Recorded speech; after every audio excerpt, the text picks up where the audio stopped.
voice can break the dark. A single spark ignites the heart. But if we turn when justice calls, the chains we forge will bind us all. When truth is silence, when lies take hold, the cost is freedom, the soul grows cold. No one stands tall while another must fall. Freedom for one depends on freedom for all.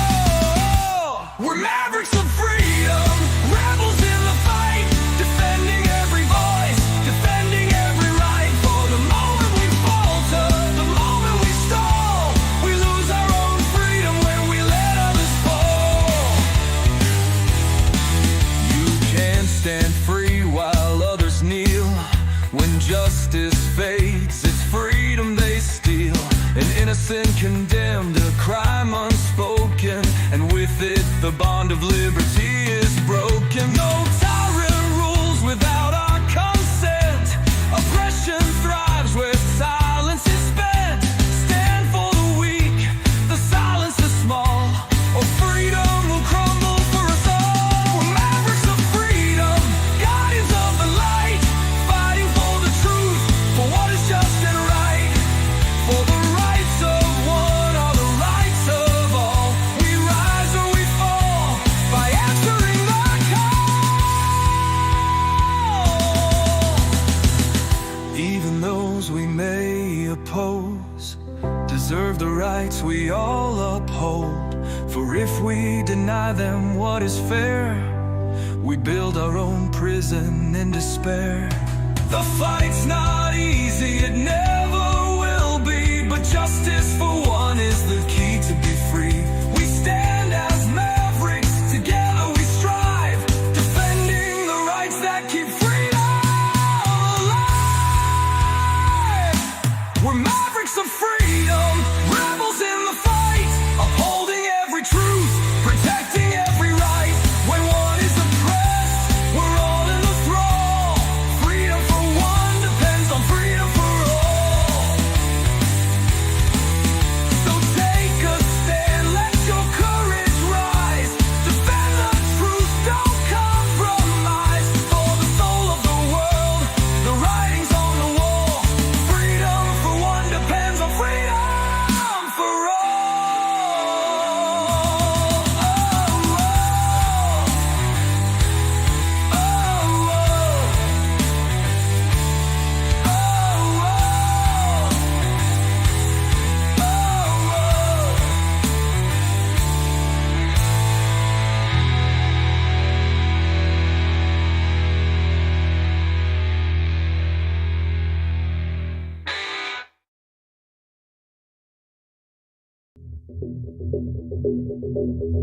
Greetings, Mavericks and new viewers.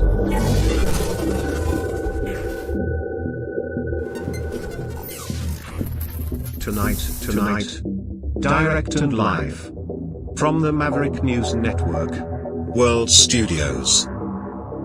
This is Maverick News with Rick Walker.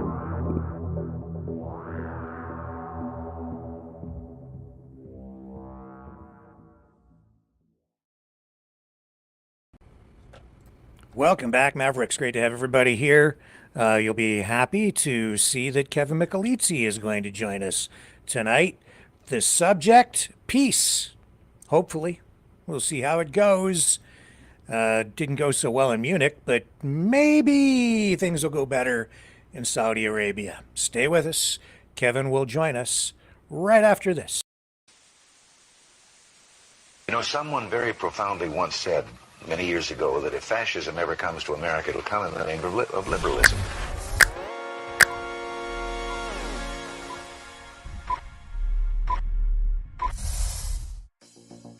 Well, I think it's time we ask ourselves if we still know the freedoms that were intended for us by the Founding Fathers. If we lose freedom here, there's no place to escape to. This is the last stand on Earth. The entire world is watching. Every dictator, every crazy dictator in the world is watching.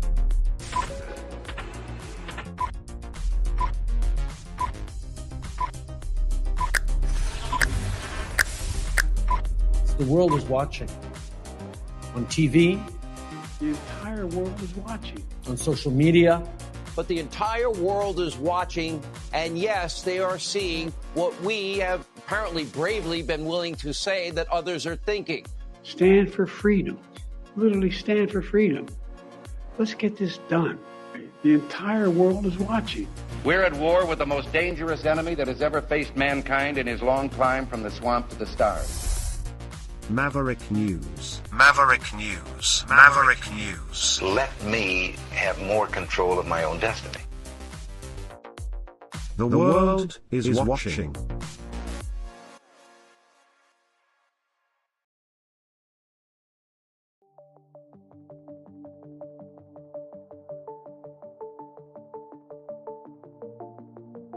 Greetings, brave Mavericks.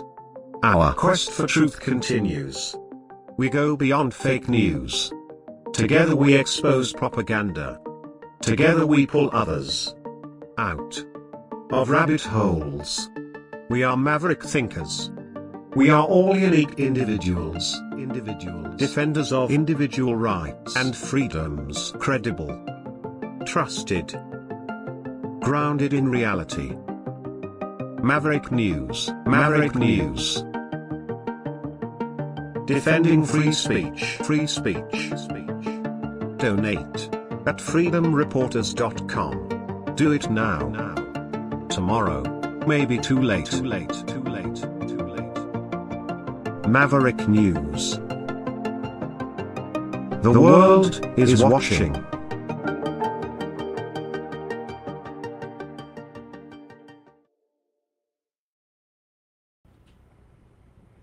All right, let's just get this show on the road and bring Kevin in immediately.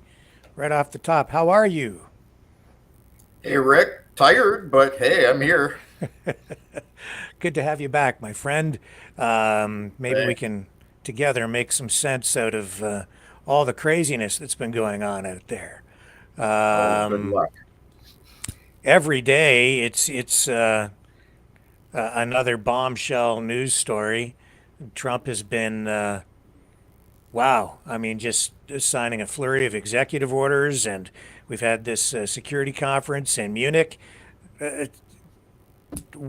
We were here to really talk tonight, I guess, about mainly what's going to happen with this peace process, if you want to call it that. I've never seen anything quite like this happening before. So help me out here. Where do you want to begin? Well, you know, we could start with President Musk talking a couple of nights ago. The big Musk or the little X Musk? Which one was the president? I'm not sure which one was in control. Yeah. Did you see that video where little X told him to shut his mouth? Yeah, after he picked his nose and ate it. No, just okay. And you know, people here, some people that triggered some people when I showed that. Even tonight, I had a couple of people, even before the show, accusing me of having Trump derangement syndrome. But I'm not the guy picking my nose and eating it, telling the president to shut up. I just shared it. That's all. Some people don't like that. I love that video. I think there's truth from the mouths of babes, right? Yep. It's amazing what $270 million will buy you. A lot of latitude in the Oval Office. The whole thing, that seemed really weird to me. There's Musk. Everybody else is in a suit and tie, and he's there in his trench coat and his hat and his T-shirt. He's got his little guy with him standing behind the president, and Trump is looking, I don't know, like he's a fifth wheel or something. It's like he's out of place. And then he told him to shut his effing mouth. Little X, you shut your effing mouth. You're not the real president. Wow.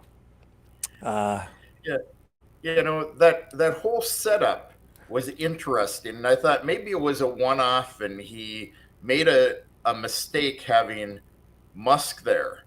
But I earlier today watched the press conference he did with his energy guys, And it was a similar situation. All of them standing around, they're all doing the talking, and Trump's kind of like, so. Everything is weird. And then, I didn't see that news conference, but I did see yesterday the reports that they've fired so many people from the Department of Energy that they got rid of the people who oversee the nuclear stockpile, and now they're trying to rehire them, but they've lost their email addresses and they can't contact them. I can't make this stuff up, folks. And again, it's not that I have Trump derangement syndrome. I'm just sharing the facts with you. Don't shoot the messenger. And you'd think with somebody like Musk on the team, somebody would be smart enough to say, don't we have personnel files with telephone numbers? Maybe it's because they stole all the data and took it over over to pump into the algorithms at X or Twitter, whatever you want to call. I don't know. How do you lose that information? I guess maybe because the only emails they had were government emails and they deleted them because they fired them. I can't fathom this. And these are the people who are keeping the nuclear stockpiles safe and secure. But hey, what could go wrong? Yeah, well, if they were just government emails, they probably had no access to them after they were fired. So but I don't know. Where I work, they've got my phone number, they've got my personal email, they know how to contact me. Yes. This I find very disturbing. These were the people who made sure that these are the people who took care of all the nukes. So, yeah. My God, what the hell is going on over there? Well, the U.S. doesn't need nukes anyway. After all, Putin and Trump are having a brofest. That's what I understand. I have to say, I've never seen anything like this. The bluster, the hyperbole, the insults, just the crazy talk.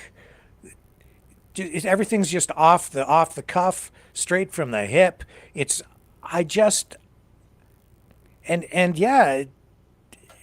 he's kicking all his allies in the shins. But I don't think he's making any friends over in Russia either. So he's just pissing everybody off. What's the perception over in Crimea and Russia? How do people view what's going on with Trump? Is there optimism? Do they think he's a fool? Do they like him? How do they see it? Well, they still like him. And, when we start talking about Putin and Trump agreeing to go to each other's countries, and, this is all, supposed conversations about Trump coming to the May 9th parade. That hasn't been confirmed by any government source here. I think Trump will be much better received in Russia than Putin would be in the United States. So, yes, yeah. There's a lot of respect here for the fact that he appears to be, kicking butt and taking names. Mm-hmm. So, yeah, and what do you make of that style? To me, I think he's sort of ideologically aligned with Putin on cultural issues, which is, I think, probably why a lot of people in Russia like him. And when he's kicking butt, he's kicking liberal or progressive butt in various countries. He's targeting, I think, pretty much all of Western society, because I think he views most leaders in the West as being progressives or liberals. So he's very much in confrontation with them, especially right now. Yeah. So, I don't know. I see comments over in the chat there. I don't think either of us are Trump haters. I know I'm not a Trump hater. I'm pissed off at him right now, but I don't hate him. I'm really pissed off with him because he wants to take over my country. But I look forward to your new, red, white, and blue merch with the stars and stripes on it. Yes, and the maple 51 leaf. stars and 13 stripes. Maybe because Canada's been around for so long, they'll add a 14th stripe. I don't ever remember him mentioning even once annexing Canada during the campaign, but he gets into office and suddenly he's ready to annex Canada, take over Greenland, maybe take over Mexico. Certainly, he lays claim to the Gulf of Mexico. Talks about abolishing censorship, while at the same time ejecting reporters from the White House news conferences if they refuse to call the Gulf of Mexico the Gulf of America. So it seems a little bit hypocritical to me. Nevertheless, he's sent our country into a tizzy. I'll tell you that. It's divided now, and people are very worried about it. As are many countries right now because of him. Yes. And I think the biggest problem with people being in a tizzy is the fact that Trump's actually doing what he said he would do. Now, is Trump doing it? Is the guys around him doing it? I think is what's happened is he's put enough smart guys around him that see reality on the ground, and they've been whispering in his ear. Originally, before the election, shortly after, he was all about, I have this peace proposal, and here are all the points. We're going to add a demilitarized zone, and we're going to, lots of things that Russia would never agree to. Mm-hmm. And we have Vance over at the Munich Security Conference, and Hegseth making very similar statements about the whole conflict and what they see as the problem in Europe. And quite honestly, they were kind of telling the truth. Mm-hmm. How many politicians, you had the same thing with Trudeau. How many politicians are being concerned with what their people want and what their people say? Now, it's a little bit overboard in focusing solely on yourself, like the U.S. administration is doing. But, I think Europe has got bigger problems than, Russia and China. Russia has never once said that they plan to go all the way through Ukraine and into Europe. So we know that's not a real concern. That's a storyline by the Western Europeans, probably in line with the Biden administration, wanting to fight till the last Ukrainian. And Trump basically, through Hegseth and J.D. Vance has said, no more, we're not going to do it. So I really think the peace thing, Europe is saying it, Zelensky's saying it, you can't have a true peace process without including us. This is them kind of, not wanting to rip the lace off their panties. Well, the thing that I also find a little bit difficult to understand is how can you, on the one hand, sit there and say that you want Europe to step up and be responsible for any security guarantees that might come out of a peace deal between Ukraine and Russia, but as you're going to Saudi Arabia, maybe next week, sometime maybe this month if it happens, you're not going to include Europe at the table. So on the one hand, you're saying whatever we negotiate, you're going to be responsible for it, but you don't get to come and participate in the negotiations. And even with Ukraine, it wasn't even clear if they would have a seat at the table. although now I guess it was Russia that actually stepped up and said, no, Ukraine should be at the table. But I'm seeing all these different reports, and even tonight, with regard to what might happen in Saudi Arabia, I'm not seeing actual confirmation coming from Russia that they're going to be there. I am seeing reports, one on RT saying that, like, quoting reports out of the West saying that there will be a meeting. And I'm seeing reports in the West tonight that came out a couple, 3 hours ago saying that it's going to happen. A quote, quoting anonymous sources. And then what happened in Munich was, I think, kind of a train wreck, because we heard Trump saying that there was going to be a meeting in Munich between the United States, Russia, officials there. Zelensky was finally going to be involved. This was supposed to happen. And the day before, at least the day before, maybe even earlier than that, Russia was saying they hadn't been invited. And then, of course, they didn't show up. And even though they knew Trump had said it, they said they didn't receive a formal invitation. Germany said that, they weren't really invited. So they kind of confirmed that. But Russia didn't make an effort to go. So the whole thing just runs off the rails. I see it as kind of on the one hand, sort of a snub to Trump, because I think he's just not following proper etiquette. And so, like, Russia's probably, Putin's likely sitting there saying, well, if you're not going to send us a formal invitation, I don't know, man. This whole thing is weird. So then we saw Zelensky in a conference room meeting with reporters overnight, and the Russians didn't show up. It was strange. What's your take on it? Well, if Russia wasn't actually invited by Europe, they have no reason to go. They're still making progress on the ground.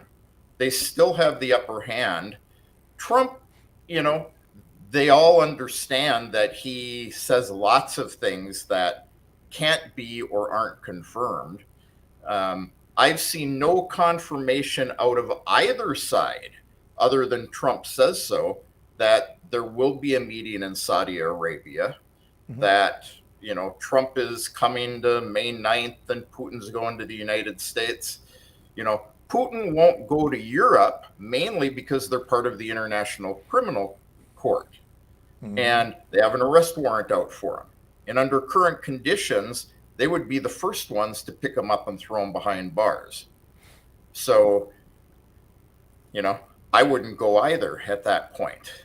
I really think what's going on here is, in light of the Trump administration in general focusing on internal problems, they basically, we heard Trump the other day say, well, I gave Putin some conditions, and if he won't agree to them, I'll put more sanctions on Russia.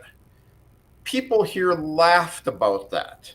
It's like, what more sanctions can you put on us? We're the most sanctioned country in the world, and we're doing just fine. We've got positive, GDP growth.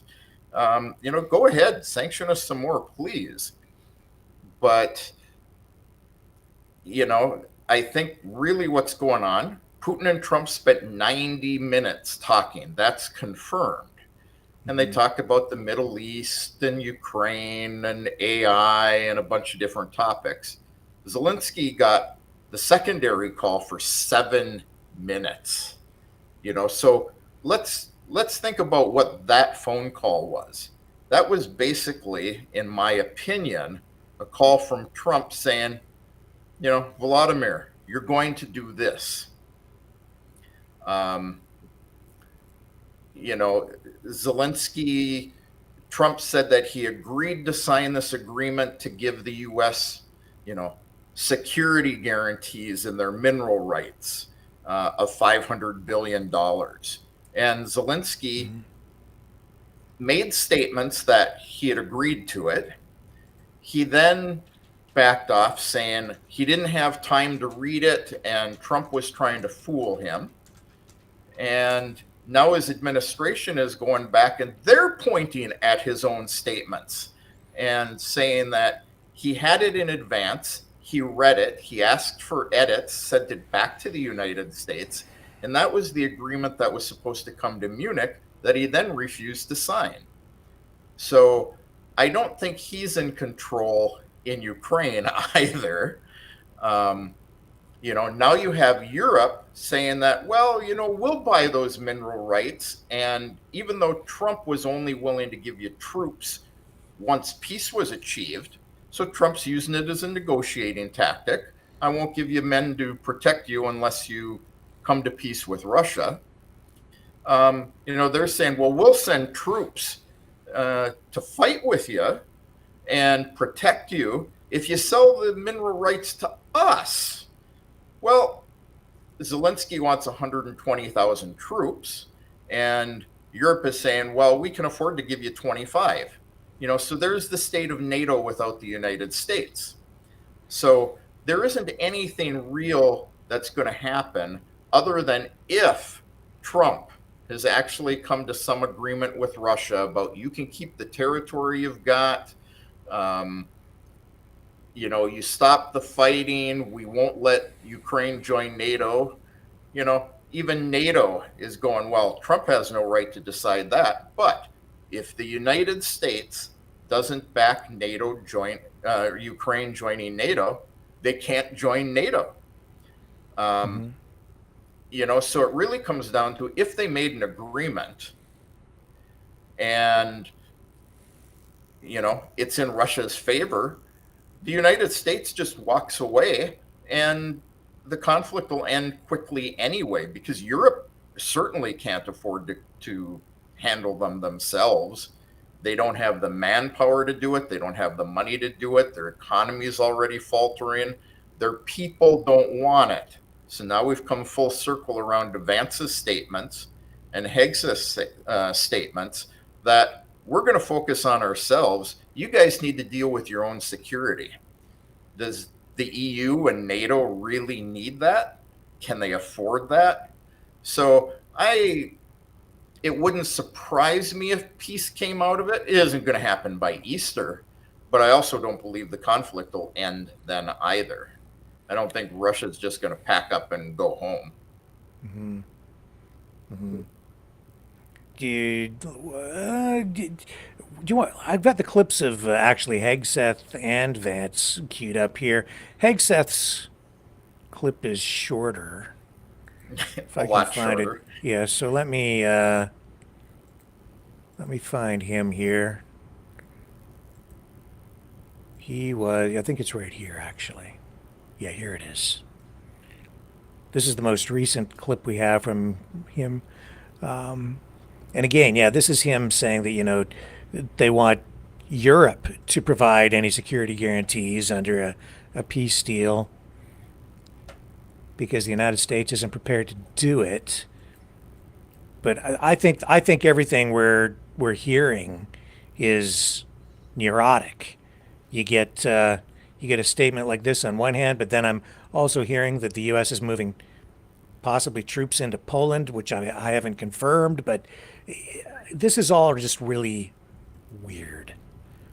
All right, let's run the clip of Hegseth here. The United States faces consequential threats to our homeland. We must and we are focusing on security of our own borders. We also face a peer competitor in the communist Chinese with the capability and intent to threaten our homeland and core national interests in the Indo-Pacific. The U.S. is prioritizing deterring war with China in the Pacific, recognizing the reality of scarcity and making the resourcing trade-offs to ensure deterrence does not fail. We ask each of your countries to step up on fulfilling the commitments that you have made. And we challenge your countries and your citizens to double down and recommit yourselves not only to Ukraine's immediate security needs, but to Europe's long-term defense and deterrence goals. the United States remains committed to the NATO alliance and to the defense partnership with Europe. Full stop. But the United States will no longer tolerate an imbalanced relationship which encourages dependency. Rather, our relationship will prioritize empowering Europe to own responsibility for its own security. As the war approaches its third anniversary, our message is clear. The bloodshed must stop, and this war must end. He intends to end this war by diplomacy and bringing both Russia and Ukraine to the table. And the U.S. Department of Defense will help achieve this goal. We want, like you, a sovereign and prosperous Ukraine. But we must start by recognizing that returning to Ukraine's pre-2014 borders is an unrealistic objective. Chasing this illusionary goal will only prolong the war and cause more suffering. A durable peace for Ukraine must include robust security guarantees to ensure that the war will not begin again. This must not be Minsk 3.0. That said, the United States does not believe that NATO membership for Ukraine is a realistic outcome of a negotiated settlement. Although I think that was a couple of days ago. I think he's kind of walked that back. I believe it. And this is the thing. I kind of think there's inconsistency in messaging.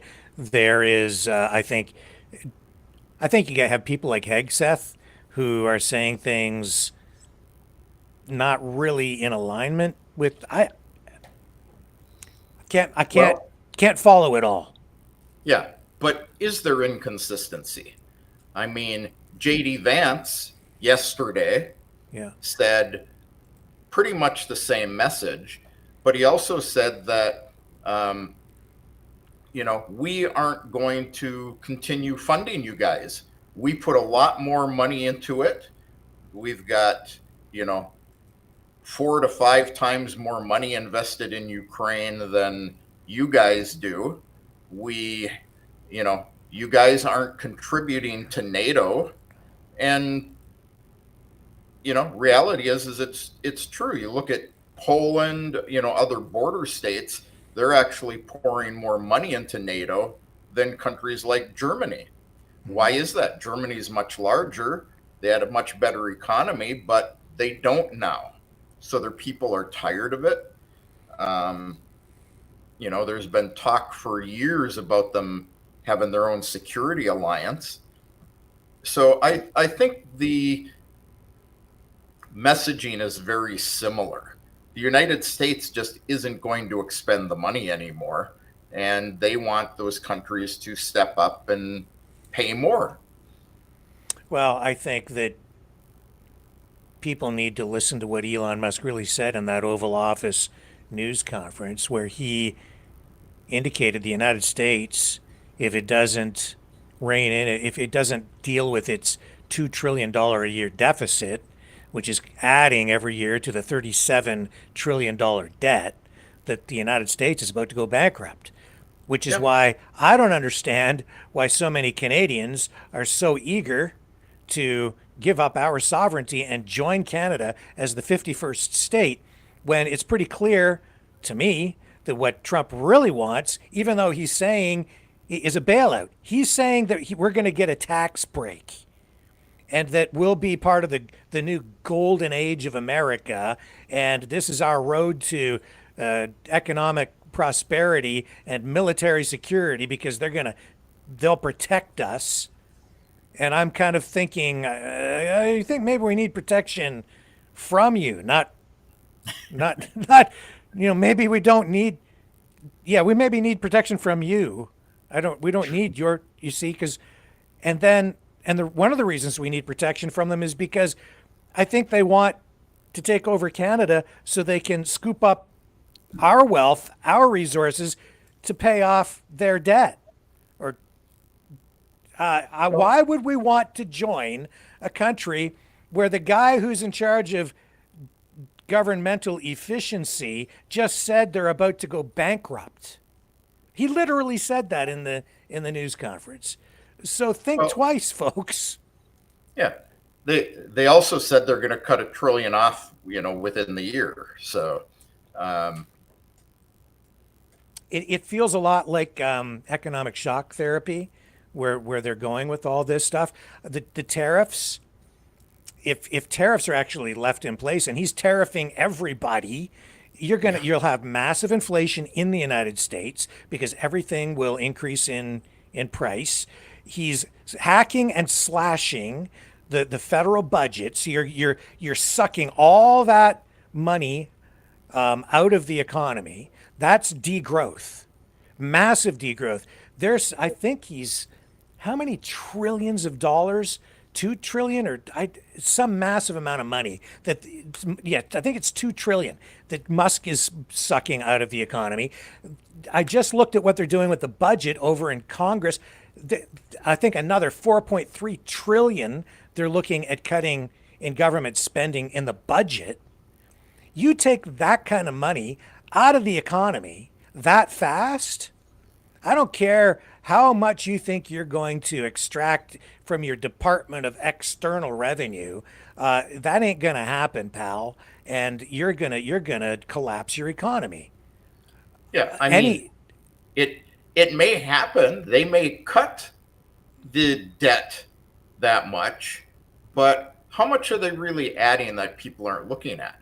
All these people that they're unemploying to save money, well, now it falls to the states to support them. Who do the states get a majority of their money for unemployment from? Federal government. So, they're playing games with the numbers, but if you look at what they're doing, it's all a bunch of businessmen acting like businessmen, with the slash and cut, and we don't care about anybody else except our bottom line. And what they're cutting is basically various kinds of social programs. So, and yeah, I'm sure there's waste there, but and even corruption, but you take that money out of the economy that fast, and that's an economic shock that results in, oh my God, the impact on the economy, that amount of money, that's just economic activity that stops. All those economic linkages stop. Yeah.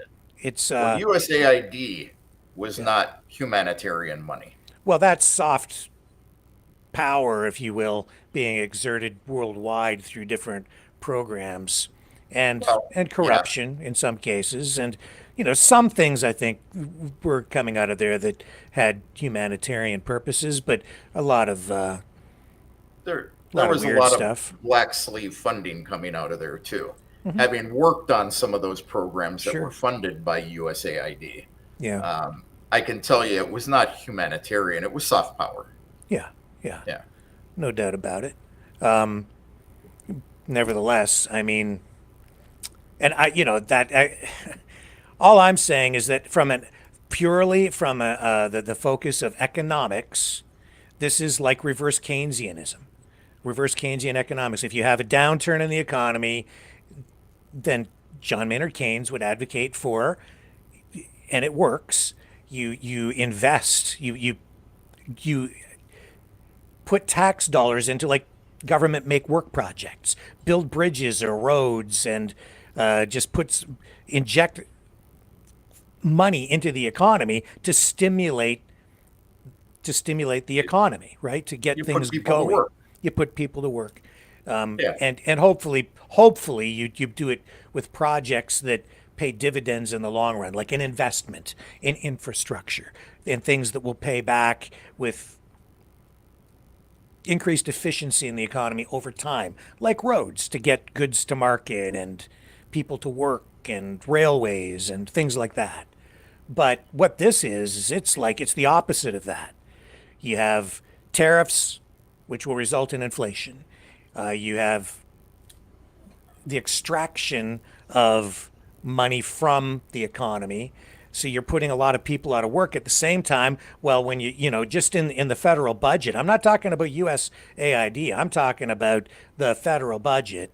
They're hacking and slashing over there now, and that will affect all kinds of programs.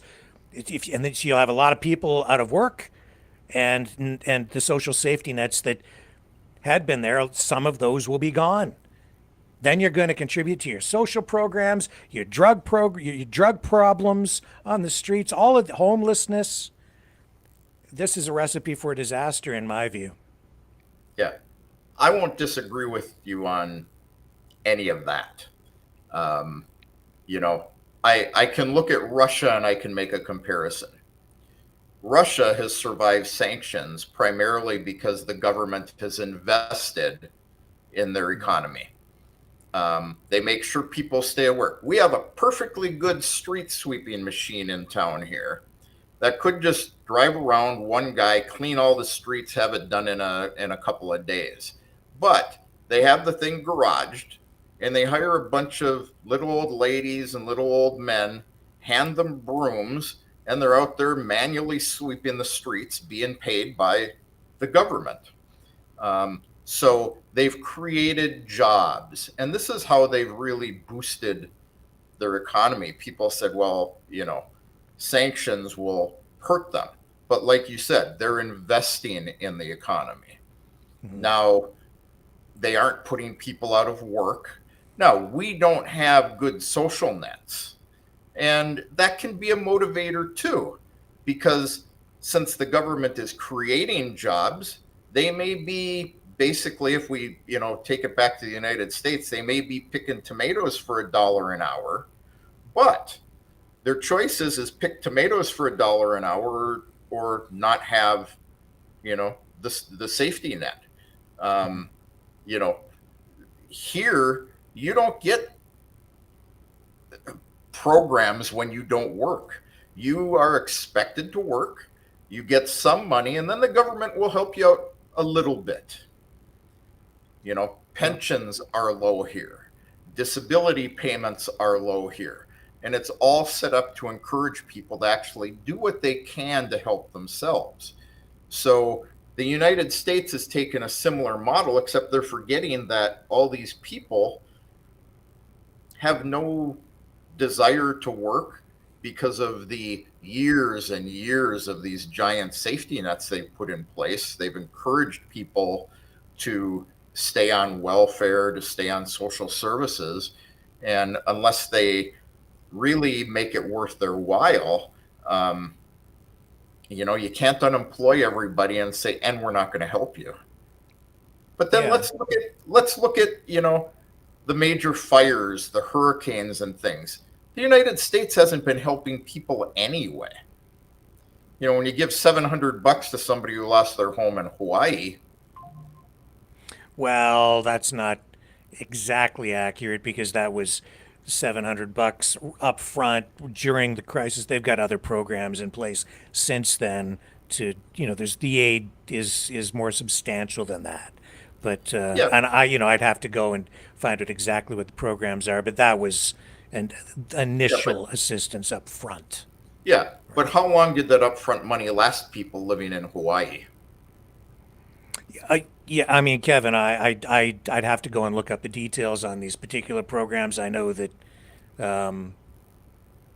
there were media reports that I would say exaggerated the problem, because they made it sound like that was all the people were going to get, but that's not all that has been done for people. Nor is it all that's being done in California either, which is another bizarre story to me. But no, I agree. We know mainstream media. They've got to make a story out of everything because nobody watches the story about the fireman saving the cat. Yeah, and not just the mainstream media. I'm seeing all kinds of propaganda, just other inaccurate reports, a lot of inaccurate reports from alternative media as well on a lot of stories these days. So it's across the board as far as I'm concerned. But that also kind of segues into, I think, what J.D. Vance was talking about, at Munich when he was, in his speech, he touches on misinformation, disinformation in the age of social media and artificial intelligence.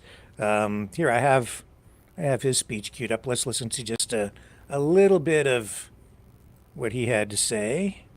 And normally, we mean threats to our external security. I see many great military leaders gathered here today.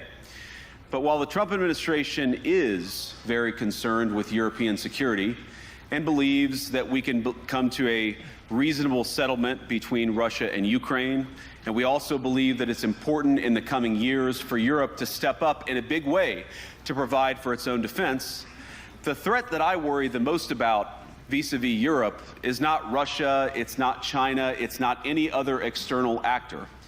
And what I worry about is the threat from within, the retreat of Europe from some of its most fundamental values, values shared with the United States of America. Now, I was struck that a former European commissioner went on television recently and sounded delighted that the Romanian government had just annulled an entire election. He warned that if things don't go to plan, the very same thing could happen in Germany too. Now, these cavalier statements are shocking to American ears. For years, we've been told that everything we fund and support is in the name of our shared democratic values. Everything from our Ukraine policy to digital censorship is billed as a defense of democracy. But when we see European courts canceling elections and senior officials threatening to cancel others, we ought to ask whether we're holding ourselves to an appropriately high standard. And I say ourselves because I fundamentally believe that we are on the same team. We must do more than talk about democratic values, we must live them. Now, within living memory of many of you in this room, the Cold War positioned defenders of democracy against much more tyrannical forces on this continent. And consider the side in that fight that censored dissidents, that closed churches, that canceled elections. Were they the good guys? Certainly not. And thank God they lost the Cold War. They lost because they neither valued nor respected all of the extraordinary blessings of liberty. The freedom to surprise, to make mistakes, to invent, to build. As it turns out, you can't mandate innovation or creativity, just as you can't force people what to think, what to feel, or what to believe. And we believe those things are certainly connected. Okay, so what's your initial thought? Well, I think he's absolutely correct.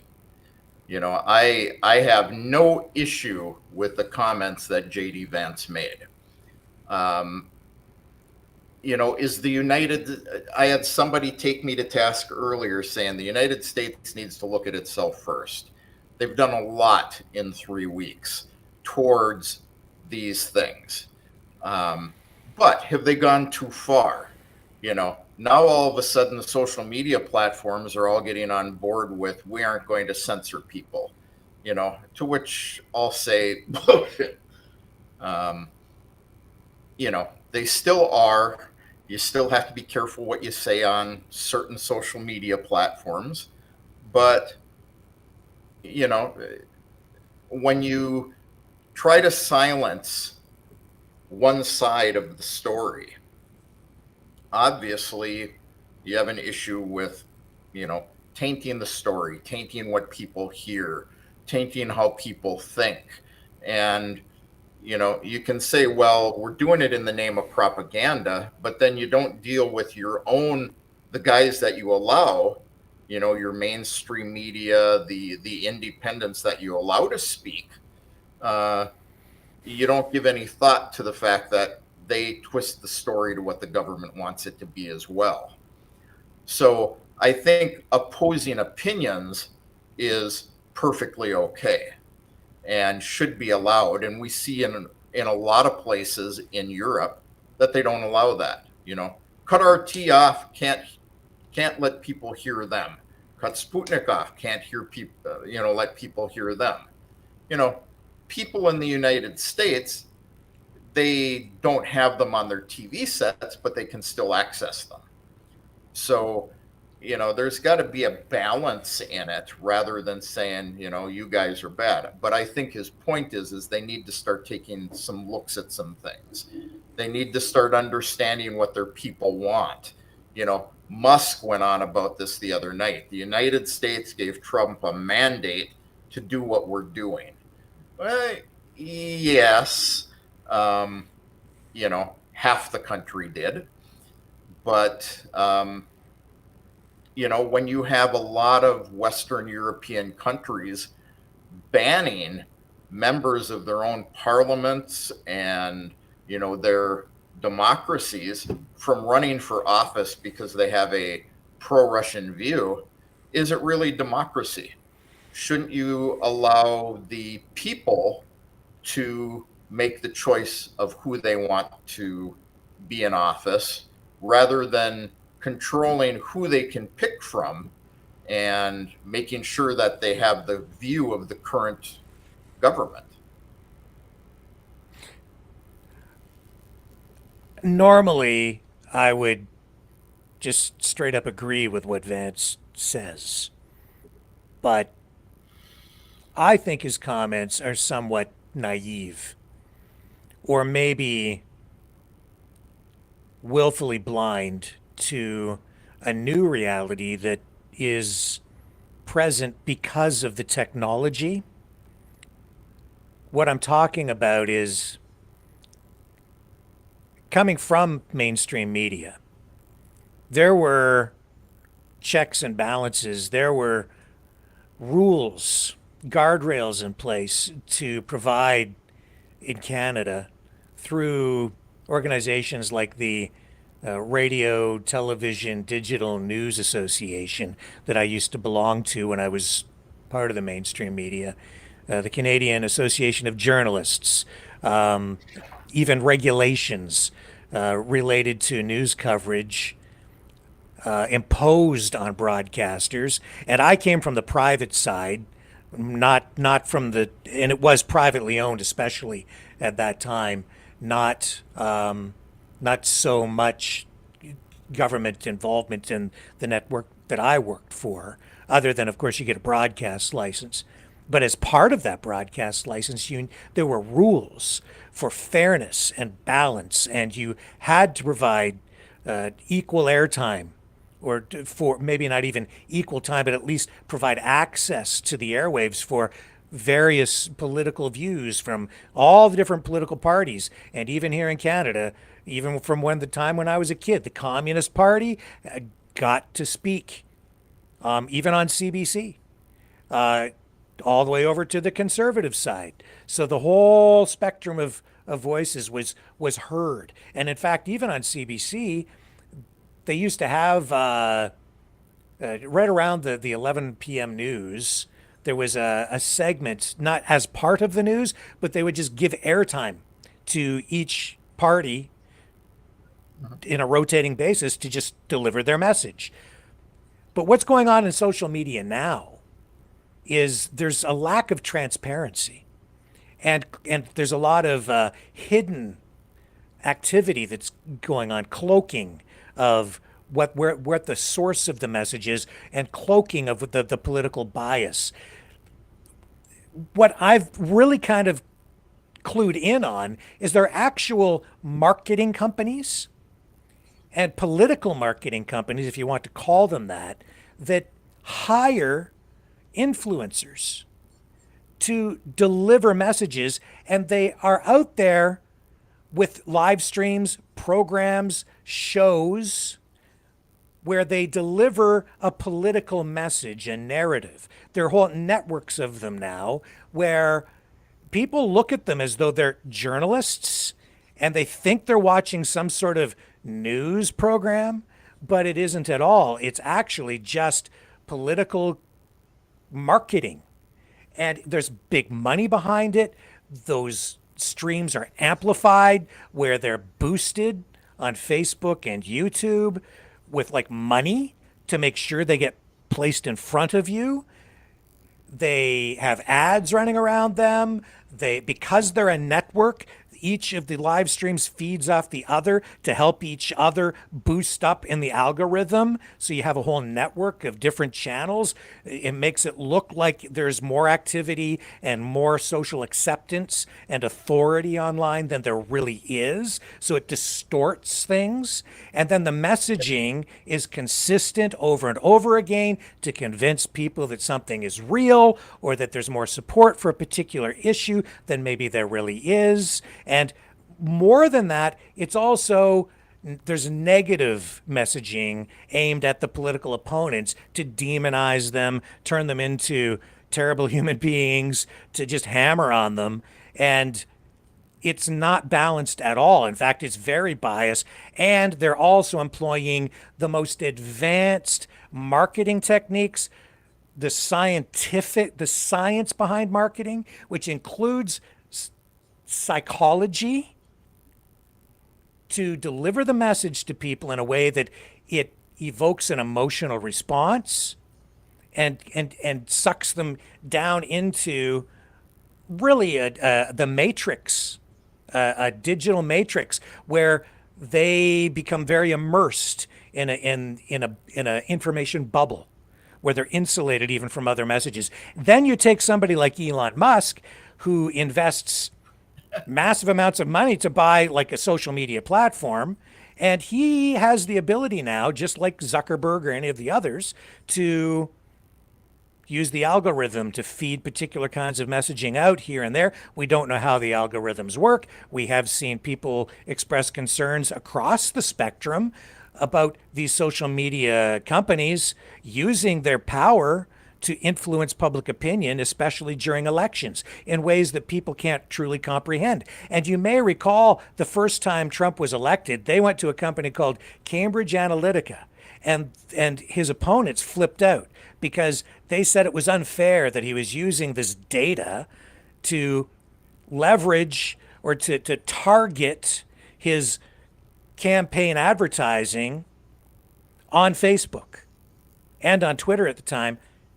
And it was true. I mean, he's using this data to very narrowly target it. But since then, we've seen really an expansion and refinement of these techniques, and even new technologies and new techniques come online. So it's even more powerful. And I think there's legitimacy there. And we should be very concerned about how this information is being distributed to people, sent out to people, targeting people from all different political groups, parties, even foreign governments in all different countries. So Musk does have the ability to influence elections in Europe and in the United States and probably in Russia. I mean, like wherever Twitter is available, he has this immense power, just as Zuckerberg has. But I think he's actually got it down to an art form and a science. I mean, you study marketing, advertising, going back to the days of Lucky Strike cigarette ads, where they convinced women to go out into the streets and smoke because they turned it into a women's liberation campaign more than, buy these cigarettes because they're don't sell the cigarettes, sell the social aspect of it, right? So, but it goes way beyond that now, and people I don't think are fully aware that we are all being manipulated on some level. And the scary part here for me is that this kind of activity is not about informing people in a balanced, fair way. This is not journalism.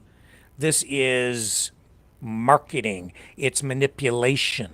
It is, I would say, unethical on many fronts, which is why many countries do have laws that really are supposed to prohibit hidden messaging like this. There has to be a level of transparency, particularly in political advertising. That's why even on social media, if you buy ad time, there are rules in place, even on social media in Canada, where you have to disclose that it's a political ad. But if you just set up a network of social media influencers and you don't call it an ad, this is journalism, but it isn't really journalism. And they're getting paid by political parties or political action groups in order to deliver a particular message. Now you've got a problem on your hands, because now the election is determined largely, or at least the political views of people are being controlled by whoever has the deepest pockets. Well, is that any different than it's been for, yes, a long time? Yes, it is different. It's definitely different. It's only different because it's become more refined. But when you need to blow your nose, do you go to the store and buy, tissue paper, or do you go and buy Kleenex? So this is the power of marketing. But that is advertising, right? And that. In fact, here's the thing. I am involved in marketing, okay, over the years because of my media company. And so I've always been very careful about the kind of advertising contracts that I've taken. I don't want any conflicts of interest with what I'm doing here or what I've ever done on television. There are always rules in place. And with every ad that is run on television, it has to go through an approval process. I have to send it to the Television Bureau of Canada. I send it there. It's reviewed. If it violates any rules, and this is like for an ad, it could be for anything. It could be for a car. It could be for coffee. It can be there are all kinds of rules that apply to a television ad in this country. Tons of rules. If it doesn't comply, you don't get approved. With anything you're running on social media, none of that stuff goes through that process. Okay, but let's get down to the core of it. Sure. They make sure that it's approved and it doesn't violate rules. Mm-hmm. But do they say, okay, we're not going to let you repeat the word Kleenex over and over and over and over to condition people to your viewpoint, so that all of a sudden the standard word for tissue paper becomes Kleenex? Not at all. No. So this is the standard basis of any propaganda, any advertising, any marketing. Now, I agree, it's gotten very refined and scientific. Hell, I did perception management for a living in the United States. So I've talked about this before. It's all computerized. They can measure how people are thinking about subjects. They can inject stories. They can move people's viewpoints on things. Yeah. It comes down to a good old American way of, the bottom line, the almighty dollar. Yeah, the issue for me is transparency. I think that it's important to have disclosure. If you're out there and you're pretending to be a journalist, but you're really just on the payroll for a political party or a political action group, and it's your job to deliver their narrative, then I think it's important that you disclose that. And I'm not saying that they should be censored or they should be prevented from being allowed to even put that stuff out there. But if you're being paid to deliver political messaging, then I think the public deserves and needs to know that, so they at least understand what your bias is. But if you're just hiding that, if you're not acknowledging it, and it's all in the background, and you're sitting there in front of a desk and it looks like you're on a news set and you're saying these things, people think, because it looks like a news set, that it's some sort of an unbiased form of journalism, but it isn't really journalism at all. Well, I agree. Most mainstream media is not journalism anymore. It's a bunch of young bucks sitting in the newsroom, creating stories without going and doing their research.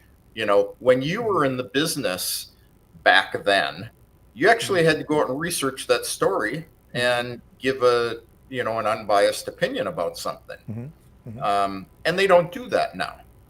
Yeah, well, not very much of it, that's for sure. Yeah. If at all. Well, yeah. So in full disclosure, I'm both a U.S. and a Russian citizen. I vote in both elections as long as the U.S. allows me to. I don't get paid for my opinion.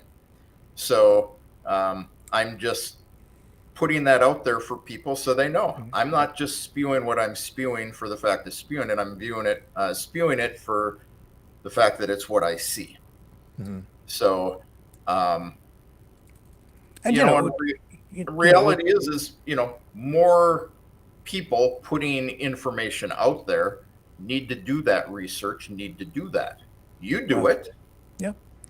I just think that there needs to be transparency. If you're on the payroll for the Conservative Party of Canada or the Liberals or the Democrats in the States or whatever it might be, I just think that the public deserves to know that. I think it's important for people to be aware so that you understand what it is you're actually watching. And I think that's really mainly the solution to the problem, not so much censorship, but transparency. Yeah. So that brings us all the way full circle back to Vance's statements. Were they about censorship or were they about transparency? The story with Western Europe is we don't allow our citizens to watch this news or that news or that news because all they're doing is feeding you propaganda without being transparent about their own roles in it as well. Yeah. So, to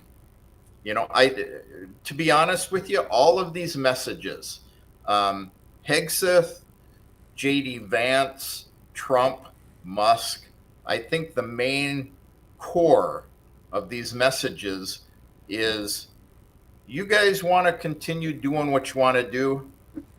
Good luck. Go for it. We're not helping you anymore. I think the United States is stepping out of many things and focusing inward. Is that right? Many people would say, yes, we should focus on our own people. But those same people are forgetting that nowadays we have a global economy. You can't survive without everybody else. So, we've gone from this end of the pendulum to this end without looking at what should be in the middle. Yeah. Let's go back to Vance's speech here. And unfortunately, when I look at Europe today, it's sometimes not so clear what happened to some of the Cold War's winners. I look to Brussels, where EU commissars warn citizens that they intend to shut down social media during times of civil unrest the moment they spot what they've judged to be, quote, hateful content. Or to this very country, where police have carried out raids against citizens suspected of posting anti-feminist comments online as part of, quote, combating misogyny on the internet, a day of action. I look to Sweden, where 2 weeks ago the government convicted a Christian activist for participating in Koran burnings that resulted in his friend's murder. And as the judge in his case chillingly noted, Sweden's laws to supposedly protect free expression do not, in fact, grant, and I'm quoting, a free pass to do or say anything without risking offending the group that holds that belief. And perhaps most concerningly, I look to our very dear friends, the United Kingdom, where the backslide away from conscience rights has placed the basic liberties of religious Britons in particular in the crosshairs. A little over 2 years ago, the British government charged Adam Smith Connor, a 51-year-old physiotherapist and an Army veteran, with the heinous crime of standing 50 meters from an abortion clinic and silently praying for 3 minutes. Not obstructing anyone, not interacting with anyone, just silently praying on his own. And after British law enforcement spotted him and demanded to know what he was praying for, Adam replied simply, it was on behalf of the unborn son he and his former girlfriend had aborted years before. Now, the officers were not moved. Adam was found guilty of breaking the government's new buffer zones law, which criminalizes silent prayer and other actions that could influence a person's decision within 200 meters of an abortion facility. He was sentenced to pay thousands of pounds in legal costs to the prosecution. Now, I wish I could say that this was a fluke, a one-off crazy example of a badly written law being enacted against a single person. But no, this last October, just a few months ago, the Scottish government began distributing letters to citizens whose houses lay within so-called safe access zones, warning them that even private prayer within their own homes may amount to breaking the law. Naturally, the government urged readers to report any fellow citizens suspected guilty of thought crime. In Britain and across Europe, free speech, I fear, is in retreat. And in the interest of comedy, my friends, but also in the interest of truth, I will admit that sometimes the loudest voices for censorship have come not from within Europe, but from within my own country, where the prior administration threatened and bullied social media companies to censor so-called misinformation. Misinformation like, for example, the idea that coronavirus had likely leaked from a laboratory in China. Our own government encouraged private companies to silence people who dared to utter what turned out to be an obvious truth. So I come here today not just with an observation, but with an offer. And just as the Biden administration seemed desperate to silence people for speaking their minds, so the Trump administration will do precisely the opposite, and I hope that we can work together on that. In Washington, there is a new sheriff in town, and under Donald Trump's leadership, we may disagree with your views, but we will fight to defend your right to offer it in the public square, agree or disagree.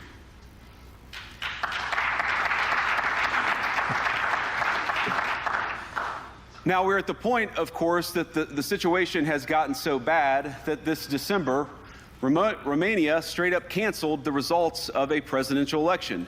Okay, so, okay, except I would argue that there's a lot of hypocrisy there that is on full display just within the last 3 weeks, because Trump, I think, is guilty of censorship just in other ways. Case in point, the Gulf of America issue, which I already highlighted.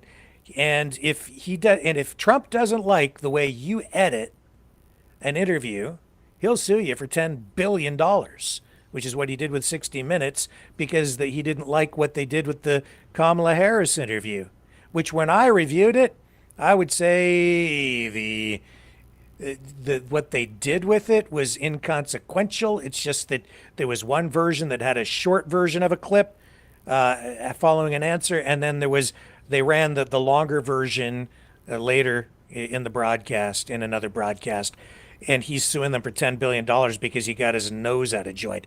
Then on top of that, you see, it's not censorship in the usual way that people would think. It's like banning people. But what he's doing is he's saying, if you don't comply with what we are saying, and if you come after me, I'll take your broadcast license away. And if you've wronged me even in the past, I will have your job, which is why CNN took Jim Acosta, and they were going to push him off into the midnight hour and hide him. And so he says, well, screw that. You're just caving into Trump. So I quit. Now he's over on social media trying to do his own thing rather than allow them to do that. And I've never been a big fan of Jim Acosta, but you can see exactly what's happened there. And since he's been elected, have you noticed that the tone of the coverage has changed markedly? There's not...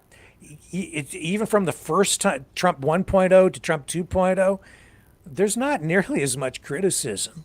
They're afraid of him. And that's why you had all the social media oligarchs lined up there, and he was basically hauling them up front for his inaugural speech, saying, look, all these guys, they came to my inauguration, they're all bending the knee. They're all in alignment with me now. I control all these guys. And now there's not nearly as much anti-Trump media focused on him. Maybe you give me your take. I don't know if you're seeing things over in Crimea the way I'm seeing them here, because maybe what you see on social media is a little different. I don't know, Kevin, but go ahead. Well, sure. I mean, I said this the day of his inauguration when they got them all there. RT called me and said, come on and tell us why he has all these guys from social media standing around him. And my comment at the time was, these guys are showing that they support Trump mainly because they are getting the freedom to exercise some authority on what goes on in the government. We know Musk has got great input into Trump and what goes on in the government. And on the other hand, that, Trump has control over them and they have to line up with him in order to, it's I'll scratch your back, I'll scratch mine. Typical business. Gangsterism. Yeah. I mean, it's what business does. And, unfortunately, Meatball Auditor back a little bit ago said Europe is having an emergency meeting in Ukraine. And reality is that's a piece of misinformation that he read somewhere that isn't true at all. There was a lot of posts in social media today saying that the entire European Commission was going to be in Ukraine to meet to talk about how to support them. And this was released by the Ukrainian government on their social media. And guys like this are putting, full faith in the fact that that government is telling them the truth. And reality is there is a small European contingent in Lviv who is doing a program on education. And they're the ones who are meeting with people over there. So, I'm giving you the point on social media is just an uncontrollable beast. And you can't go from, we aren't going to allow you to post an opposing viewpoint to, we're going to let you post anything you want and influence you in other ways. So people need to be aware that not everything they see and hear, no matter who it's from, is necessarily the truth. And it's getting more and more and more difficult for people to determine what is the truth and what isn't. I miss the days of watching the news from way back when, you'd get the news and you knew it was relatively unbiased, and then you could hear the opposing views.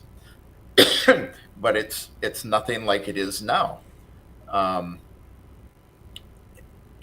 That's really all I've got to say about it. It's, I don't disagree. Do I think that Europe needs to do more about their censorship? Absolutely. I think they've gone overboard, and I do think they need to put some more into their own security rather than relying on the United States' pocketbook. Like you said earlier in the show, the United States pocketbook is looking mighty thin right now. So they really have no choice to appease their own citizens, the U.S. citizens, that we're saving money, we're not wasting money. But behind the scenes is what's really going on is, gee, we're going broke and we need to do something about it. So it plays to that. We're going to tell people what they want to hear, make them happy because they voted for us. But, they're not being transparent about, let's say, all of the truth. They're telling partial truths. Yeah. And the other problem with just having some sort of free-for-all online is that there are also people, organizations, governments who will just outright lie about things and even create fake realities online. as a psyop to even overthrow a government. So at some point there has to be a line drawn, because if someone's involved not in free speech, but I would call it malicious speech, then that's a harm to society and an assault on democracy. And I don't think anybody, if you're aware of it, would really want that to happen. Yeah. But so it's the way of the world. It's the way of the world these days. So yes, but it doesn't mean we shouldn't be taking steps to mitigate the damage in some proper way, right? Where we don't infringe on people's rights, that whatever we do is designed to protect people's rights. But where that balance is struck, that's where the difficulty comes in. It's a challenge. Yeah. I agree. So, I mean, I see it all over the world. I agree with what Vance said. I think Europe needs to take a hard look at themselves. The U.S. administration made no friends, but they also need to realize that their goal of keeping Ukraine going to the last Ukrainian really isn't based in reality. And, they probably have bigger issues to worry about. So, do I agree with everything he said? And do I think it, go out there and you guys do this? No, but I think the point was valid.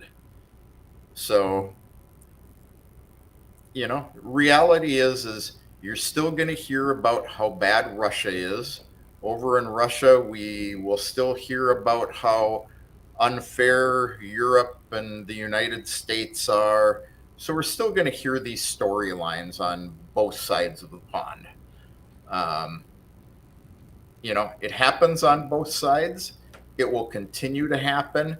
Maybe a little less with Trump between the United States and Putin. After all, they're going to have, Victory Day parades together and go visit the Saudis and sing Kumbaya and, but it's businessmen. The Saudis are businessmen. The Crown Prince is a businessman. Trump's a businessman. Putin is not the businessman, but he has the ability to think like one. So I think you've got a lot of people worrying about the bottom line. That's their own bottom line. Yes, that's exactly right. Let's take a quick break. I got a couple more questions for you. I know it's late at night, so I don't want to keep you too much longer. But we'll be right back, and we're going to wrap things up with Kevin.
Maverick News. The world is watching. So where do you think we're going with the talks? Where are we at? You're just aerial view here. Yeah, you for whatever reason just flipped over to your computer, Mike. Oh my goodness. Okay. Where I think this is all going is absolutely nothing more than the United States is pulling out of Ukraine. I think that's the gist of the entire thing, is We're going to make friends with Putin. We're going to say, yeah, we think you should keep your territories and good luck to the rest of you. But we're not going to be involved anymore. I think ultimately, I hear you. You keep flipping back and forth for some reason. But, ultimately, I think that's what it comes down to is we're pulling out of the conflict. And this is our idea of a peace deal. And if you guys want to keep it going, good luck with Russia on your own. And, obviously, as long as Europe supports Ukraine in continuing a war and the bloodshed, Russia isn't going to stop. But the United States, I think, is done. Trump is going to say, I put this together, Europe screwed it up. I think Europe is going to be the fall guy. Can't hear you. Now you've gone away. Testing 1 2. Testing. Testing 1 2. No. There you are. You can hear me there. That's yep. tinny audio though, right? Yeah. Yeah. So my goodness. You know what? Just hang on a second.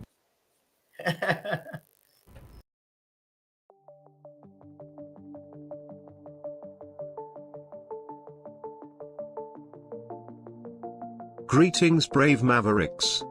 Our quest for truth continues. We go beyond fake news. Together we expose propaganda. Together we pull others out of rabbit holes. We are maverick thinkers. We are all unique individuals. Defenders of individual rights and freedoms. Credible. Trusted. Grounded in reality. Maverick News. Maverick News. Defending free speech. Free speech. Donate at freedomreporters.com. Do it now. Tomorrow may be too late. Maverick News. The world is watching.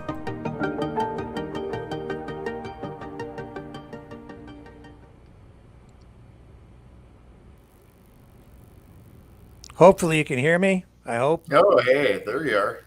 All right. So what about NATO? Do you think this is driving a wedge between the United States and the other NATO countries, and will NATO survive this? I think this is the United States saying, NATO, we aren't going to be involved either. They made the statement, we aren't going to guarantee that we will support you just because it's a NATO war. I think they're looking at the fact, again, you got a bunch of people who can actually see reality on the ground. And if Europe starts sending troops into Ukraine, Putin will do what he said he was going to do. He will strike back. And I think the United States is just washing their hands of it, saying, if you guys want to be fools and you don't want to look at, what's really going on, then good luck to you. I think NATO has been and will continue to fail. Will it be this year, next year? No. I think it's just on a downhill grade at this point. Okay. Anything else you'd like to bring up or touch on tonight that we might have missed, sir? Nope. I think it's been a good discussion. We had a little bit of disagreement, a little bit of agreement. Mm-hmm. We had a raucous crowd out in the chat. As always. As always. Yeah. Well, I appreciate you staying up late because I know it's a long haul for you to do these programs with us. I really do appreciate it. And I appreciate the perspective that you bring. It gives us balance, and I think that's very important. Yeah, well, glad to be here. Thanks, Rick. All right, sir. Kevin, don't be a stranger. We'll have you back on really soon. And Mavericks, I will be back tomorrow night, 7 p.m. Eastern. Love you guys. Catch you then on the flip side.